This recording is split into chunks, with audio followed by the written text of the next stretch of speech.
205 y la 23.317. Y el día de hoy tenemos como invitado al señor Francisco Javier Prieto. Él es profesor de la Universidad de Chile y ex negociador de TLCs, de diferentes TLCs de Chile con el mundo, y vamos a hablar con él sobre América Latina en el contexto de la crisis internacional. ¿Qué tal? Buenos días. ¿Cómo está, profesor? Buenos días, Luis. Muchas gracias por invitarme. Muchas gracias por venir a Valor Agregado. Me gustaría empezar un poco tratando de entender cuál es el contexto de América Latina en esta crisis. ¿Nos está pegando de la misma forma probablemente que las crisis anteriores o no? ¿Qué es lo que está pasando? Yo creo que definitivamente no. Hemos aprendido, afortunadamente, de experiencias muy dolorosas. Yo recuerdo, qué sé yo, la crisis del 82, por ejemplo, del siglo pasado, fue una crisis que bueno, llevó a una década completa perdida en América Latina, ¿no? Que no hubo crecimiento, con tasas de desempleo enormes, con caídas en el producto muy fuertes. Esa crisis fue básicamente producto de nuestras propias irresponsabilidades en gran medida. Yo creo que hoy día el mundo se ha dado vuelta. Lo que estamos viendo es irresponsabilidades muy grandes en el mundo desarrollado y nosotros todavía comportándonos de manera muy ordenada y con mucha cautela para no caer nuevamente en crisis tan serias como las que tuvimos. Pero de cierta forma lo que vemos es que no todos los países en Latinoamérica están reaccionando igual. ¿Cuál es la diferencia de las reacciones en diferentes países acá en Latinoamérica? Eso es cierto porque también marca las distintas orientaciones que hay en América Latina y claramente uno ve dos grandes grupos de países muy afines a una política más de apertura, más de mercado, donde el manejo macroeconómico equilibrado es una meta, digamos, importante y una preocupación importante de los gobiernos. Estoy pensando básicamente en el eje del Pacífico. Y luego tenemos países en la costa atlántica que han seguido modelos distintos, que incluso están retomando muchas de las ideas de los 50, de los 60, de los 70, políticas de sustitución de importaciones, un proteccionismo bastante fuerte.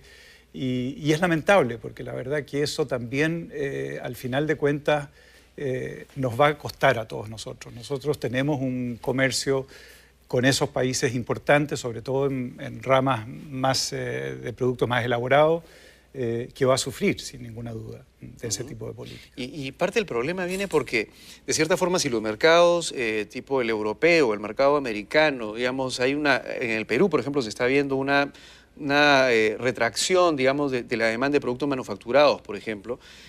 Un buen mercado alternativo a donde se está mirando es el mercado latinoamericano, justamente. Pero países tan grandes o con un mercado tan grande como es Brasil o Argentina, que son dos mercados bastante importantes en Latinoamérica, vuelvan a este tipo de políticas también nos complica, de cierta forma, a nosotros, pero también complica a estos mismos países en el sentido, de repente, de la competitividad futura, ¿no? Absolutamente. Ahora, se da la paradoja, porque son países que en los hechos su comercio se está moviendo hacia áreas donde tienen ventajas comparativas, que nuevamente son las mismas que nosotros. Son productos basados en recursos naturales, la soja, los minerales, etc. Y eso es lo que les está dando, de alguna manera, el financiamiento para sostener nuevamente políticas de protección y de desarrollo industrial que uno se pregunta, bueno, ¿a dónde va a terminar, digamos? Porque son políticas que se han ensayado ya por muchos años y los resultados han sido malos. No han logrado generar una industria competitiva, lamentablemente, en ese campo a nivel internacional. Pero pareciera ser que la competitividad y la productividad de estos sectores es lo que menos les interesa, digamos. Están más bien focalizados hacia el mercado doméstico, a proteger el empleo nacional, la creación de valor interno, descuidando, lamentablemente, creo yo, el mercado internacional, que es un mercado que ya lo ha reconocido países como la India y China, que tienen una tradición también de aislamiento económico muy larga, mucho más larga que la que hemos tenido en América Latina, y sin embargo han sabido encontrar por ahí una vía de progreso extraordinariamente dinámica. Y eso es un poco lo que está pasando, de cierta forma, por ejemplo, el caso de China es clarísimo, ¿no? Absolutamente. Digamos, la apertura comercial de la que está siendo, digamos, prácticamente líder últimamente, porque está jalando de cierta forma al mundo también. El efecto en la compra de las materias primas, por ejemplo, que estamos nosotros gozando todavía, viene bastante por el lado de China. De cierta forma pone una, digamos, da un ejemplo a nivel mundial Así es, digamos, así es. No, y cuando uno ve el discurso de incluso países que han estado por más largo tiempo en el sistema multilateral de comercio, como la India, que siempre fue un país que defendía políticas proteccionistas, hoy día uno lo ve como, junto con China, digamos, como países demandantes, que quieren más libertad de comercio, ¿no? Al igual que varios de nuestros países de América Latina, estamos en la misma línea, digamos. Ahora, por ejemplo, tratados como la Alianza del Pacífico, por ejemplo, ¿qué tan importantes son para nuestros países, para Chile, para Perú? Yo creo que son vitales. Desde luego que creo que la afinidad que hemos logrado construir entre los miembros de esta alianza y la mirada hacia el Asia-Pacífico como una región prioritaria, que es desde luego la región que crece más rápido en el mundo, tiene una justificación y una racionalidad incuestionable. Así es que yo tengo mucha esperanza de que eso funcione. Ahora, hay un camino largo por recorrer, hay mucho trabajo que hacer en términos de armonización de una serie de políticas que por el momento, lamentablemente, todavía se manejan con un criterio muy nacionalista, ¿no? Yo creo que la tendencia va a ser a ir construyendo una integración cada vez más profunda. Hemos visto cómo en el caso de Europa, el hecho de no haber tenido precisamente esas disciplinas comunes en materia fiscal muchas veces o en materia monetaria, les ha generado la crisis que están viviendo ahora, ¿no?